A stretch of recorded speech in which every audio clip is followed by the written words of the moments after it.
శుభోదయం.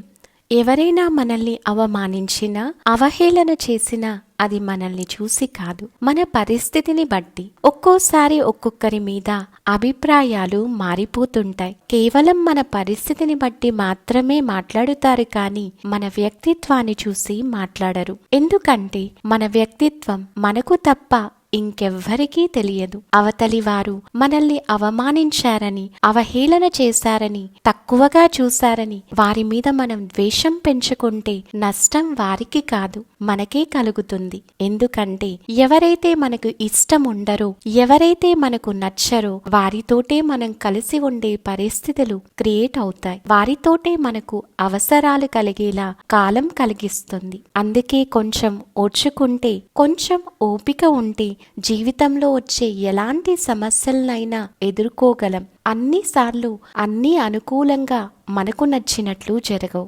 కొన్నిసార్లు ప్రతికూల పరిస్థితులు ఎదురవుతూ ఉంటాయి. ఎంతటి పెద్ద కష్టాన్ని దాటితే అంతటి ఆనందాన్ని అనుభవించగలుగుతాం. కావాల్సింది కాస్తంత ఓపిక. ఓం శాంతి.